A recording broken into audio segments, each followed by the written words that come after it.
Hello everyone, this is Andrew. Welcome to Keen on America. On July 4th, 2026, America will be 250 years old. An anniversary that will, no doubt, be greeted with a mixture of celebration, contemplation, and resignation. In Keen on America, Andrew talks not just about the American past and present, but also speculates on its future. What, Andrew asks, will be the 21st century fate of this now venerable American republic? Hello everybody, it's November the 20th, 2025. 100 years ago, a great man was born, Robert F. Kennedy, otherwise known as Bobby, one man who I spent a lifetime writing and thinking about. Bobby Kennedy is my guest today. Chris Matthews doesn't need much of an introduction, one of America's best-known political commentators and broadcasters. He wrote a book a few years ago called Bobby Kennedy, A Raging Spirit, came out in 2017. Wonderful biography. And now to mark the 100th anniversary of Bobby's death, not Bobby's death, Bobby's birth, he has a new book out, Lessons from Bobby. 10 reasons Robert F. Kennedy still matters. And I'm thrilled that Chris Matthews is joining us. He's been on the show before. Chris, congratulations on the book. Thank you very much. And since Bobby isn't around, I think we should congratulate you on his 100th anniversary. Well, Simon & Schuster called me up and said, we want a book. And I did it.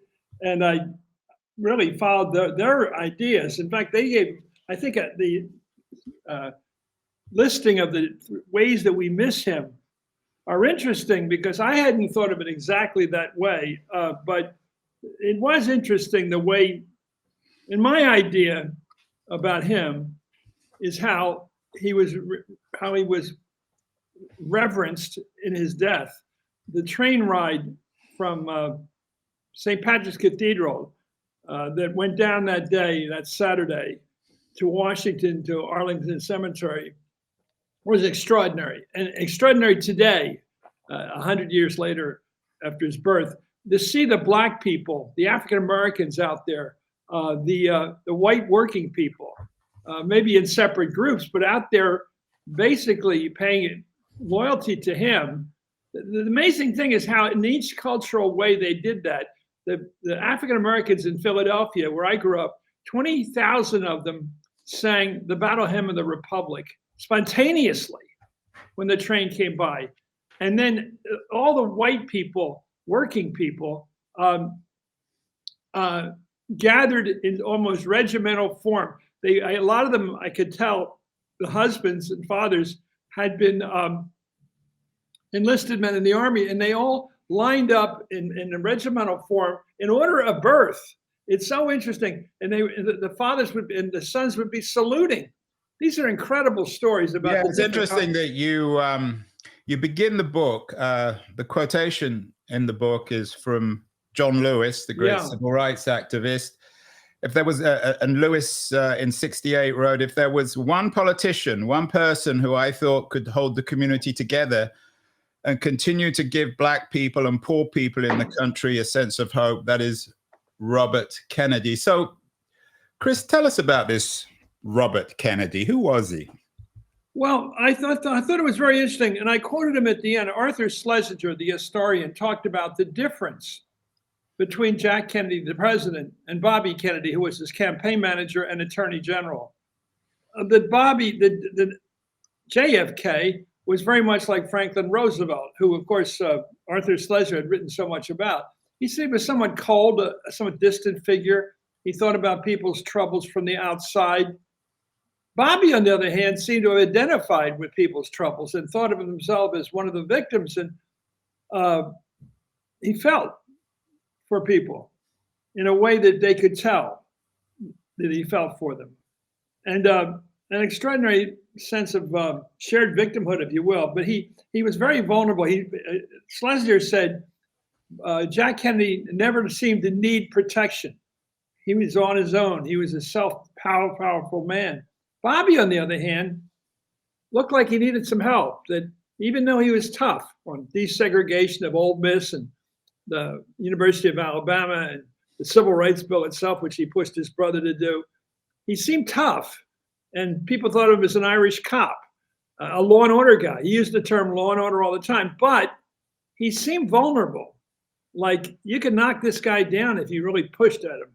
And that was extraordinary. And I think that's why people feel for him.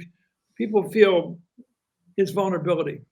Again, I think that Jack Kennedy was majestic and almost he was just he was like a royalty. He seemed like a royalty, Jack Kennedy.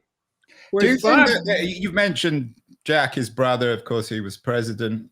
Is the key relationship, in your view, in terms of Bobby Kennedy with his father, Joe Kennedy, who was also a remarkable man, of course, lost his eldest son. He wanted him to be president, then picked Jack. And then as Bobby grew up, he seemed more and more like, in some ways, Joe, and closer, whereas in the beginning, he was always considered a bit of a runt, or saw himself as a runt in the family. Well, his father called him a runt, the runt of the litter. He was shorter. He wasn't a 6-footer. He wasn't, you could argue, not as handsome as his three brothers. He was much more regular. I always thought that. I always thought he was like losing his hair too. I could tell that. We in college would say he keeps getting his hair shorter to try to make it seem long. Maybe that's why I didn't. Maybe that's why I didn't have his hair cut ever. Well, he couldn't have a haircut like Jack. Jack's hair was almost unbelievable, but Jack didn't lose a strand of hair in his life. But Bobby seemed more as, again, a more vulnerable person. He had all those kids. There was nothing sort of elitist about him. Jack, on the other hand, could walk in social circles well beyond his birth even, quite comfortably. I always thought if Jack could go into a dance hall when he was a teenager and just dance with anybody and feel completely comfortable doing that. He was a charmer. Yeah, and I know Bobby, when he was a young man, wrote, I think, about how he struggled with the ladies in contrast with his brothers. I think he did. And I think he was lucky to find Ethel. I think he was going out with Ethel's sister for a while, and then he went to Ethel. Ethel was very nice. I always liked her. At the end, she was older and up in the Hyannisport, and I went to see her the year she died. And she seemed to enjoy the men once she got to be very important, and she did. Yeah, I mean, a remarkable woman from another very, very wealthy, powerful Catholic American family. It was almost a dynastic marriage. The thing about Bobby Kennedy was, as you say, he was very vulnerable. He was thought of as the runt in the family, always trying to prove himself. And yet he was also the scion of a very wealthy, powerful family. He never really had to work. He inherited millions of dollars from his father. So did he combine, in a way, a kind of American decadence and an American vitality? It was a weird combination. Well, the word that his sisters had about him, Jean, I think, told me this, he was very tough. I mean, Ethel would say he could make decisions. He had the ability, which is kind of a gift, that he could come down on one side or the other, and he would do it. He had to run that first campaign in 1952, which I think he deserves a tremendous amount of credit for. This is for his brother's run for the House of Representatives. No, for the Senate. Senate, right, yeah. And just think about... Was against Cabot Lodge in how do you beat Henry Cabot Lodge? I mean, what a great man. And he was, his brother, a lot of it was ethnic, the Irish Catholics, of course, but the amazing ability to go up and take on Henry Cabot Lodge, who basically was in the process of bringing Eisenhower into the presidency and making sure that we stayed with NATO. Eisenhower was Supreme Commander of NATO. Henry Cabot Lodge went over there to Paris, that's where the headquarters were at the time, the military headquarters, and talked to Eisenhower into becoming the Republican nominee in 1952 against Taft, who was basically a pre-World War II isolationist. And at the same time, Lodge was fighting that war or working for Eisenhower. He was trying to take on Jack as well. But Bobby Kennedy, according to Jack, said that a lot of people didn't like him, but he had the strongest political organization in the state's history. There was never no one like him. And of course, beating Richard Nixon was not easy. Nixon was a strong vice president, and Bobby knew how to put it together. Can we create an arc, so to speak, Chris, of Bobby's life? Of course, a lot of people have criticized him because he began his career as a staffer on Joe McCarthy's team, legal team. And he always remained close to McCarthy, even showed up at the funeral, defiantly in some ways. He became more and more liberal as he got older and older, particularly after, not that he ever got that old, he died tragically young, but particularly after his brother's death. Is there a moral arc to his life? In this sense, he said in the early 60s when he was Attorney General, and let's face it, he became Attorney General at the age of 35. Very young guy. I was 15 at the time. And 35, to become Attorney General and to take on the responsibility of desegregating American university life and everything else, really, and getting rid of Jim Crow was a tough mission. He did develop a sympathy, an identity with African Americans, Negroes, as they were called at the time in polite society. He used that term. He said, I never really gave much thought to Negroes before I was Attorney General. And I think, according to what I was able to dig up, it was his administrative assistant, John Siegenthaler, who later became an editor of the Nashville Tennessean, who got his head bashed in during the Freedom Riders of 1961. And somebody hit him with a pipe. He lay on the ground and almost died. Was that in Birmingham, Alabama? Yeah, and nobody went to his aid. The police didn't help him. And Bobby said, "Wait a minute, what happened to the authorities? What happened to the government? Why aren't they acting here?" And he basically turned into being one of the victims himself. John Lewis said that this is what turned him. Harry Belafonte, who was an activist, certainly a major activist for civil rights, said the same thing, that something turned in him. He realized now that somebody close to him had been beaten up in this way and left to die basically in the streets, that he cared more about the civil rights movement than ever. And I think that's a change it's a personal moral change based on personal experience that led him into the fight. And then he met with James Baldwin at that rather notorious meeting in the Kennedy apartment on the Central Park South in New York City. And the African-American crowd there, the very elite crowd, turned on him and beat him up, rhetorically. Just, you think you're so great, you're not so great. You're not doing enough. You and your brother got to get going on this civil rights thing. And very tough. A young black guy who had been in the freedom rights himself and had been beaten up. He said, "I'm not going to fight in this Vietnam War. I'll pull a gun out if somebody tries to make me fight." And he goes, "Wow, how can you talk like that?"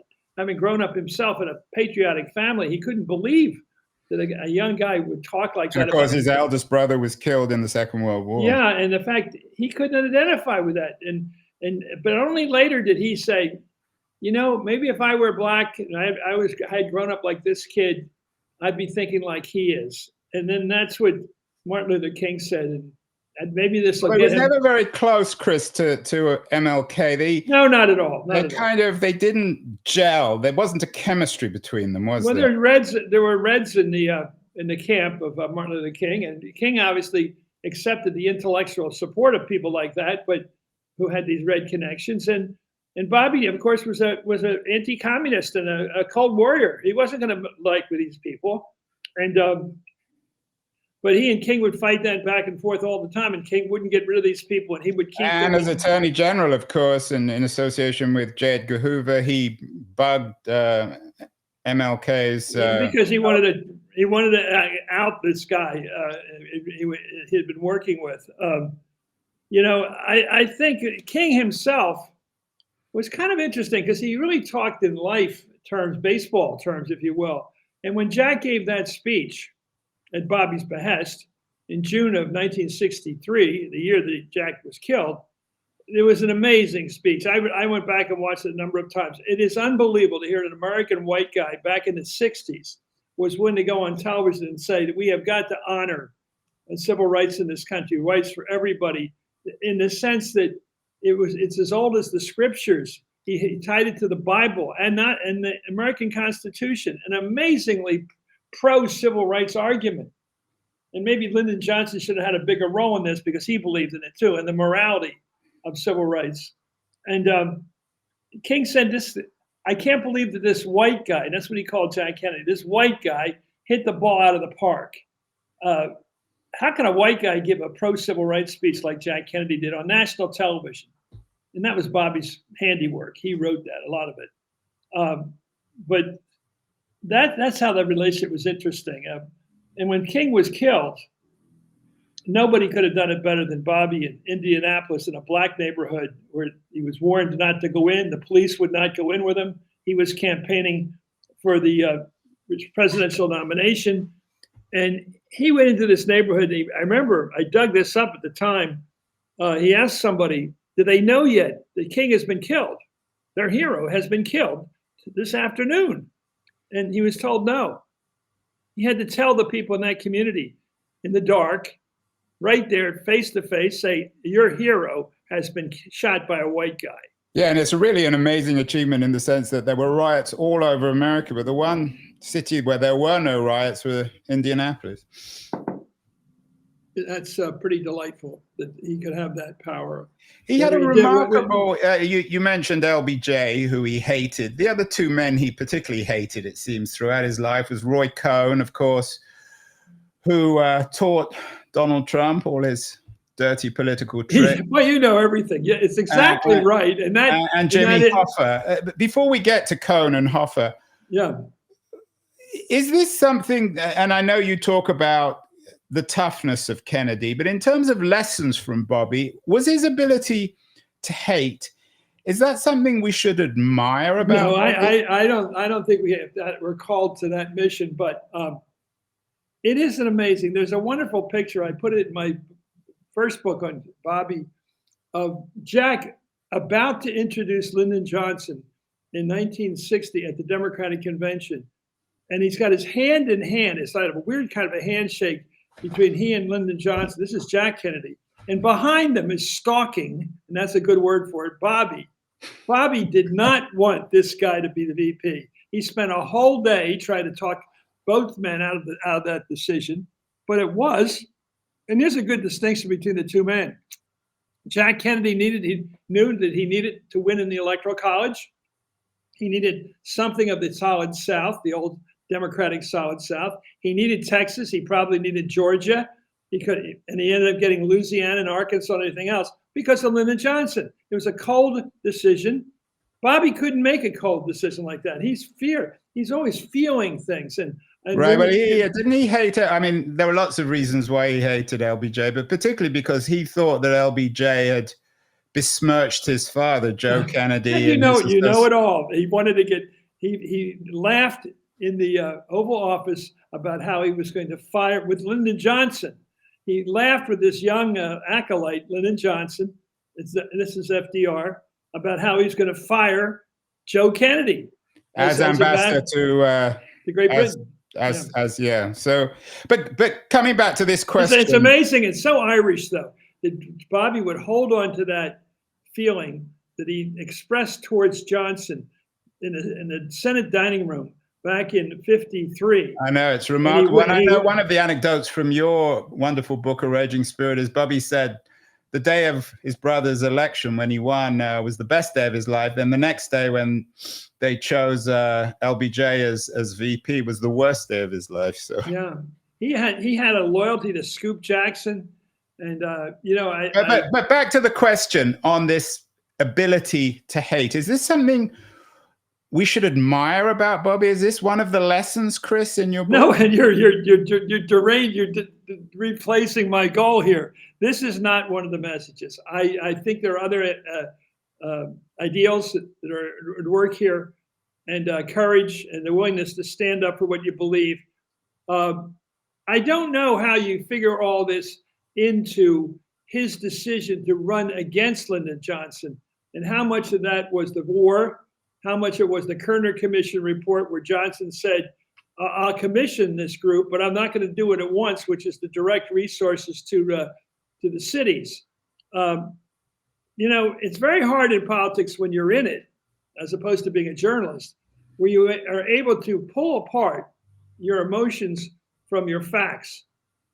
Bobby lined up the facts about the Vietnam War and turned against a war that he had supported with his brother.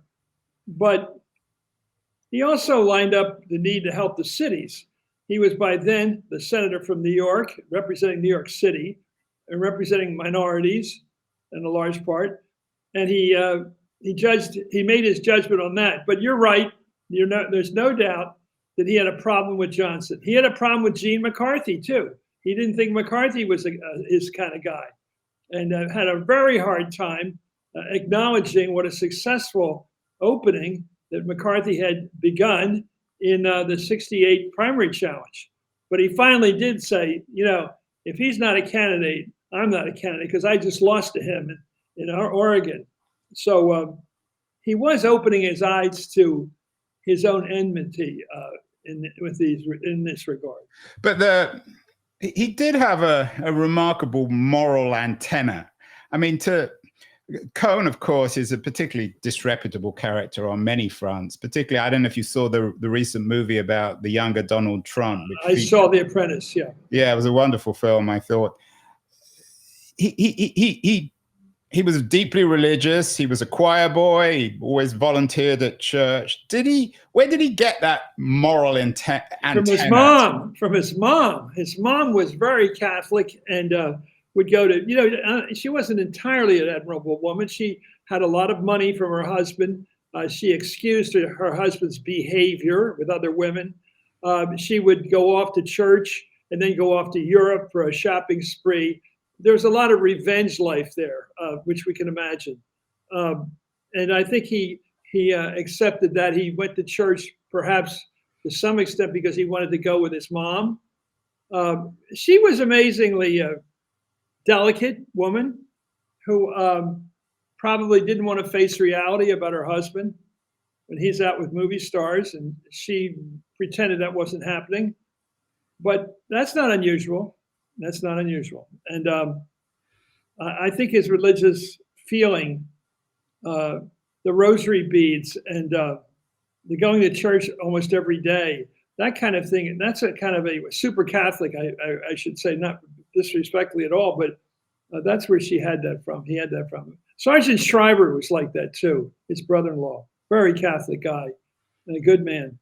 In your A Raging Spirit, you really personalize your association as a teenager growing up and learning about the Kennedys. How important in your life has Bobby Kennedy been, Chris? Well, let me tell you, Andrew, this is real. Well, I hope everything. Nothing in my life has affected me more, certainly in the broad political sense. Nothing touches it, not 9/11 or anything else, like the Kennedy assassination. Nothing. The Jack Kennedy assassination in November of 1963. Nothing has affected it. I spent that day down in the bottom recreation room, if you will, at a dormitory at Holy Cross. I watched every minute of it. I couldn't turn them away from it. I don't think anything's got to me like that. And I still don't think anything gets to me like that. To see a guy riding along with his beautiful wife through Dallas, in a split second later, he's gone. It is an extraordinary be very hard to put it all together. Like, oh, there was a Jack Kennedy who was the hero of the country 1 second, and when a second after that, he's got blown away. I don't think anything's gotten to me like that. And I remember I was in the Peace Corps in Africa, and I would show Years of Lightning, Day of Drums to African men I was teaching in business. And I go, and I wanted them to understand that too. Bobby's loss was just loss. There was no drums. There was no spectacle. There was no big parades. There's nothing like that. It was just loss. And it was just sadness. And I guess Bobby it's taken a while to absorb fully who he was. I think people today who are, say, in their 50s or perhaps a bit younger have a much stronger feeling toward Bobby than they do towards Jack, because Jack was a bit aloof in a sense, above us all.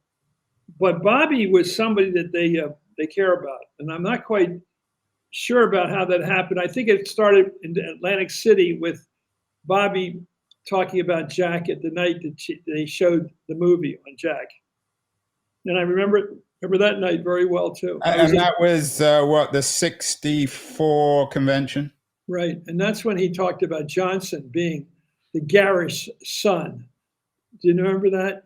He quoted from Shakespeare, from Romeo and Juliet. Oh yeah, about the son, the famous quote about darkness. Yeah, but he at Johnson's expense, he talked about his brother being like little stars in the sky, and how people worship the stars, but they pay no attention to the garish. Isn't that a great word? Yeah, the garish light. Oh, the garish.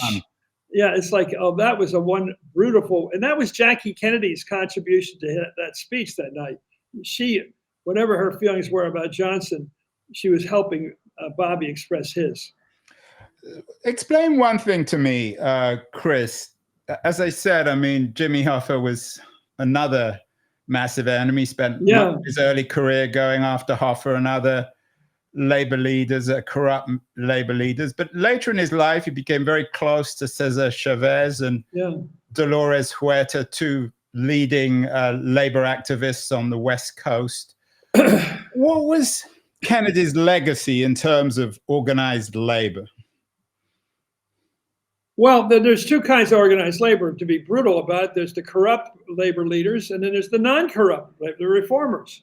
I think he got to know the reformers in his investigation of the rackets by the Rackets Committee in the late 50s. He dealt with terrible people. I mean, people that they would burn people alive, and one guy called the Torch. Pretty scary people. I mean, they threw acid in a reporter's face. That's what it was a great began man. A lot of the investigations, wasn't it? Exactly, and so he knew the bad guys, the frightening guys, the kind of mob people that were tied up with big city Democrats in the early 50s. The Kefauver went after, the Kefauver Committee, which a lot of big city Democrats were very skeptical about Bobby Kennedy because he was such a clean gene, if you will. He wanted to get the bad guys. And then I think he discovered the good reformers like, Pierre Salinger and those guys. And I think he got the rise. They were serious, great labor leaders, and they needed to be taken seriously, even reverently. And I think he understood. That's one of the reasons why he didn't like Johnson being VP, because he thought one of the people that labor liked should have gotten the job. But it wasn't the case. I think Bobby had the ability to granulate the good from the bad. He would spend time figuring out who's the good guy, who's the bad guy. There was a lot more of that. His view of crime. He was very much aware that criminal behavior, like in the kind that appeared after Martin Luther King was killed, can be motivated in the right way about the death of King, but can be wrong and criminal. I mean, he could do that. I mean, most people today, and I live with somebody like that. I mean, my wife is a Democrat, and that's her cause. And I'm not like that. I think you have to separate people out and decide, take a look at Mitt Romney, take a look at John McCain. Don't generalize about political party. I just won't do it. I think there's a lot more to life than that. And and I'm going to keep doing it. But I think Bobby was a student at that. He knew his brother Jack's behavior with women. He got him off of away from Marilyn Monroe. He got him away from. Bobby was no angel himself. All sorts of rumors about one kind of. Well, you know what? I don't buy them. So that's my view. You don't buy that he was. No. You think he was completely faithful to Ethel? I think he was faithful, and I don't think I've ever found a judgment clearly. I mean, there were certainly rumors about how he dealt with Marilyn Monroe when she was basically demanding to marry Jack Kennedy. I think in that sense, he was behaving with loyalty. But I'm not sure he was some bounder. I don't think that's the case. I think Jack talked about him in a way that his description of him, he said, this guy is a true believer, and he's not like that. There's a wonderful. To call him what, Black Robert? Well, they did have Black Robert, but he also, because he didn't like that part of him, the downer part. But I think he talked about it when he explained who Bobby was to Ben Bradley when Bradley was with Newsweek, and he really had to explain how his brother was different from him. And Bradley sort of knew Jack. I'm not sure he ever got the full picture of Jack Kennedy and his girlfriend, Mary Meyer. I don't think he ever figured that one out until Jack was gone, and he got the diary. You know, that's a heck of a story too, right there. Maybe another book on that. One more question on Hoffa. I think this was something that you maybe noted in A Raging Spirit. One of the reasons why Hoffa and Bobby Kennedy took such an instant dislike to one another is that they recognized in some ways that there was a little bit of each of them in the other. Is that fair? Was there a bit of Jimmy Hoffa in Bobby Kennedy? I think they were both haters in a sense that way. I think Hoffa, what bothered Jack, what I can figure, was his ability to buy people, his insolent attitude towards everybody, like the labor leader on the waterfront, Lee J. Cobb, a guy who figured I can buy anybody I want to. I know their price. I know everybody's price. I can own these people. That got to Bobby, that he could control the universe in his world, that he could be the bully who could buy people and own them. I think that really scared him about.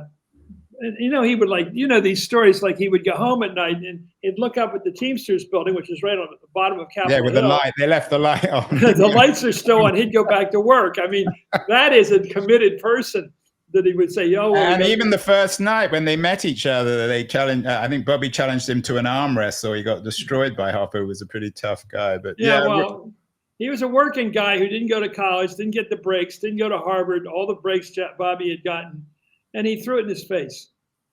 Did Bobby, in your view, Chris, have an overall political philosophy? That's a great question, because I don't think he did. And I think when people would challenge him, look at it this way, historically. So Jack Kennedy was not a liberal. He would say, I have no time for those people. I'm not one of them. I don't join their organizations. I'm not one of them.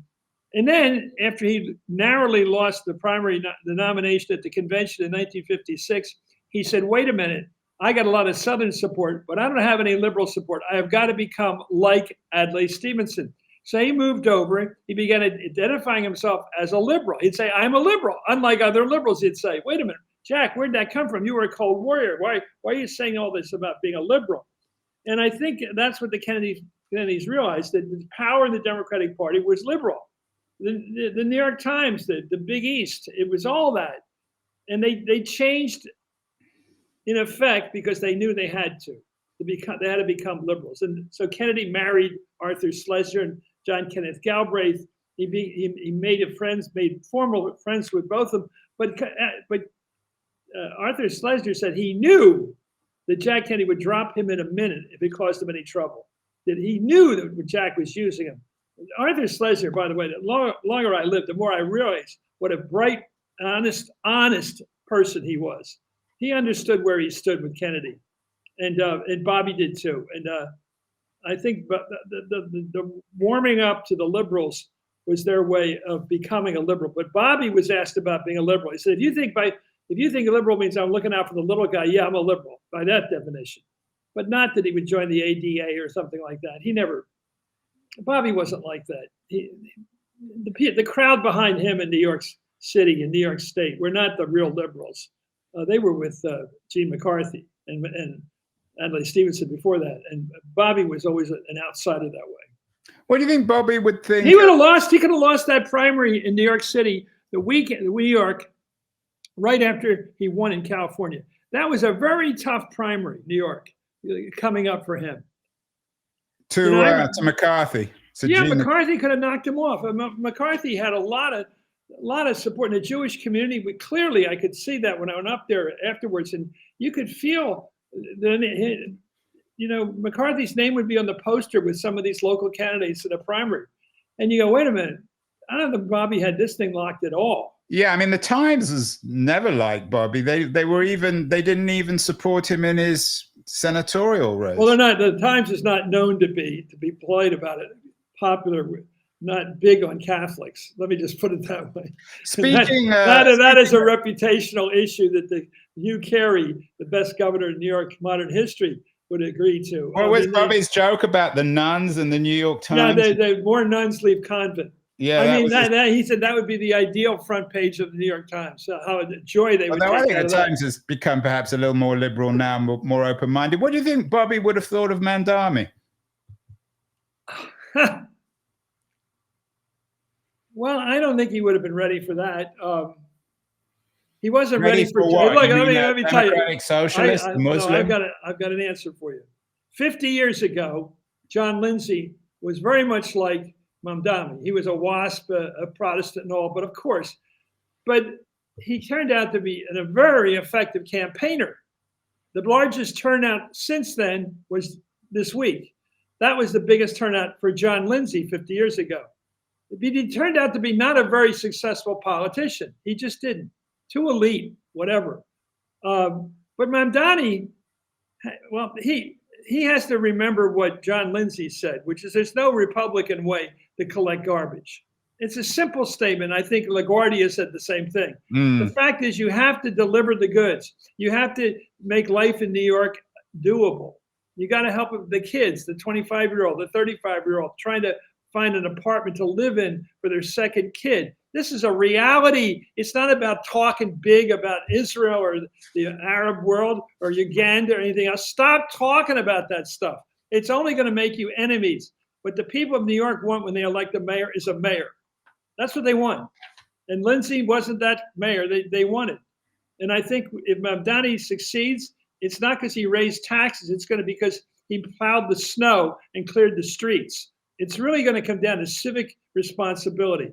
And so I'm not knocking Mamdani. I want him to be a success. I want him to be a mayor. And that means getting serious and stop talking. You know, I like this question. You probably tell me to shut up, Chris, but go ahead. I'm going to ask the RFK Jr. question. I mean, most people who are not as familiar with Bobby Kennedy, of course, when they think of RFK, think of RFK Jr. Father and sons are always complicated matters. I just read RFK Jr.'s book on his family. He obviously had a deep, deep love for both parents, particularly his father, of course, who died so early. When we think of RFK Jr. and all his political oddities, to be polite, is there any Bobby Kennedy in him, or is it just an aberration? Let me tell you, I knew him much better back before he went on this crusade against vaccination. I remember going down to Mexico, to Baja California, and fighting the Japanese building of a desalination factory down there. It was killing the whales. And we're sitting around with the local people, Mexican people, as they celebrated that victory, and they were all singing. See, America doesn't have cultural songs like other countries do, where they have songs which everybody knows the words to, and they get spirited by those songs. And we're singing all those songs, and I said, have the guy play Brazil, one of my favorite songs, and he did it on wood, with wood, knocking wood, and he kind of did it rhythmically. And after it was all over, Bobby took the guy's sombrero off of him and walked around the room and raised money for that guy as a thank you for the entertainment, if you will. And then we were coming back, the plane we were flying in. And of course, I was thinking, if this plane crashes, I'm going to be not even in the front. I'll be in the jump if I'm lucky, because of Bobby was on the plane and some other people of that note. It's never good to fly with the Kennedys. You're tempting fate, aren't you? Well, you are. Well, that's true. But when we got to a place, south of the border, there was no gas left in the plane, and we had to find the guy at the Federale station that was going to go get his gas. So Bobby went off all on his own, walking 2 miles away to try to find the operator of the gas pump. And I kept thinking, this guy has guts. I did respect. I mean, I had no problem with doing it. I said, this guy's got guts. Being a Kennedy and taking the social and the physical risk of doing what he did, that he does this kind of stuff. But the whole thing about vaccination, I have no idea what it was about. It's about, maybe it's experience with drugs or things like that. I don't know what drove him into this. I do not know what it is, why he wanted to become this character. And also, I think there's something about Hollywood and the West. It's a peculiar area where you can sell stuff that are back in the more sophisticated East, where people talk politics as a regular part of life, you can never get away with. Yeah, they're selling this stuff like anti-vax. That's pure go out the West stuff. It's interesting you bring up the drug stuff. I know. Well, I bring it up because it's relevant. Yeah, well, coming back to Bobby, in your book, A Raging Spirit, you tell of the fact that old Joe Kennedy told his kids they'd give them each $1,000. They wouldn't smoke or drink alcohol before they were 21. And Bobby was the only one who actually succeeded on that front. And he got his $1,000, although I don't think he ever cashed the check. Was that something that we should admire about Bobby? Another lesson? Well, his honesty, an ability not to drink or take drugs? Well, of course, I admire it because he was honest about it. He didn't get into booze, into drinking. He didn't get into smoking. So he followed the regimen his father had laid out. But I'll tell you, the Irish as a group, I know they've had drinking problems, and they've had really. There's so many young people, not just Irish Catholics, but who have really sworn from a young age never to touch booze, never to touch it. Eddie Markey from Massachusetts, for example, has not drank, and make a point of it. That's why the Irish have a per capita lower drinking rate than the Brits do, because they know the problem.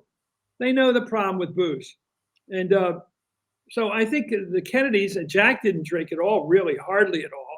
And Ted did, of course. And I don't know about Joe Jr., but when they do have the problem, they have the problem. And Staples, of course, Ethel's family, the brothers, a lot of them had tragic lives through drink. Chris, my family, my mom's side of the family, we have uncles that showed up that were just never. There's nothing in the family tree. They never got married. Nothing came of it. It was just booze. And brothers-in-law and brothers, and my grandfather, who I loved, refused to let drink go on in the house. At my brother's wedding, my older brother's wedding, I would not even drink a toast to my brother. I would not touch the booze that was in that room, because this was Grandpa, and he would not. His life was fighting all that influence of alcohol, and so I do think the Kennedys are not alone in that. In knowing the dangers of it, because it is a danger. And I quit drinking just as a matter of fact. I stopped drinking 30 some years ago. And it's something that doesn't fit with your life, what my life has been, which is journalism, especially television. You cannot engage in any of that stuff and be on television. Can't be done. Chris, 10 reasons Robert F. Kennedy still matters. We want everyone to read the book, which is out today. So we're not going to give all 10 reasons, but if there's one reason why Bobby Kennedy still matters of your 10, what is it? Well, let me just tell you one, because it's so appropriate to today, which is concede defeat. It's a very hard thing in politics for a politician to admit he lost an election. In Oregon, a week before Bobby was killed, he acknowledged that he had just lost that primary. And he knew why. The reason was that he had not really entered the campaign against Lyndon Johnson until the day before St. Patrick's Day, whereas Gene McCarthy had joined that campaign, entered it in November of 1967, months before him, and benefited from that, and had the advantage going into the Oregon primary of being an anti-war candidate, whereas Bobby was a later entry into that race. Pat Buchanan, who in many ways was the avatar of what's going on today with Trump, said he had never seen Bobby in better fashion than he did that night when he watched him concede defeat, and basically paid tribute to Gene McCarthy in the end, which he didn't want to do, but he did. I think that's essential to American politics and essential to being a good leader in the political world, to say you lost when you lost. It has always been, for me, a wonderful statement about our country, that we're not some place like third world country like you get like Zimbabwe or something, where when you lose an election, you always yell, it was stolen from you. Or when you win the election, you always arrest everybody. Boy, is that like Trump. That is the third world route. You win the election, you arrest everybody, whether it's James Comey or Letitia James. And then if you lose the election, you claim it was stolen from. It was not stolen. He lost the 2020 election. This is so basic to who we are. And when I was in the Peace Corps hitchhiking around Africa, I was so proud to come from a country that had honest elections, that was a true republic. And you can't have that without the loser. Even Richard Nixon saying to Jack Kennedy, you won. That was essential. Whatever he thought, he said, you won the election in 1960. Without that, the American people will always have doubts, because if the loser declines the opportunity to tell the truth, the people behind him will believe the worst. This is the awful power of the loser. The loser is the only one who can give credit and the credential to the winner. He or she has to do it. And I believe that Bobby's ability to do so is a great credential for him. So and it's the ninth lesson. Know when to concede. One of the problems with these sorts of books, Chris, no need me telling you this, is there's always an 11th reason which you have to leave out. The one thing I'd like to have, maybe if I was writing the book, I might have included something about loving young people or trusting young people. Is there something you had to leave out that? Well, he would have done that. That answers your earlier question about Mamdani. I think he would have wished him well. I think he would have said, I was 35, he's 34. I was 35 when I led the fight to desegregate Ole Miss. I took on the governor of Mississippi. I took on the governor of Alabama, George Wallace. I took on these bad guys, and I did that at a very young age. And sometimes you got to take the fight when it comes, not later on. So Mamdani won at 34. We'll see how he does as mayor. But I'm sure, in a nonpartisan way, he'd say, I'm rooting for the young guy. So there's something eternal, really, about Bobby, isn't there? He's as relevant in 2025 in November as he was in the summer of 1968 when he was running for president. We lost him then. There's a great tribute to a British, the son of the British Prime Minister back in the First World War. He's part of eternal England. When you die at a young age, you're part of the eternal country. And you're remembered at that age. And he'll always be 42. And he'll always be the one that Frank Mankiewicz, his press secretary, had to walk out before the public and say, Bobby Kennedy died at 1:00 this morning. He was 42 years old. Well, that's a wonderful final words on Bobby. Wonderful new book as well by Chris Matthews, who knows Bobby Kennedy as well as anyone. Lessons from Bobby, 10 Reasons Robert F. Kennedy Still Matters, 100 years after he was born. Thank you so much, Chris. As always, a real honor, real privilege to have you on the show. And congratulations on the new book. Thank you. Thank you. It's an honor to come on and a challenge. It has been a challenge. Thank you so much.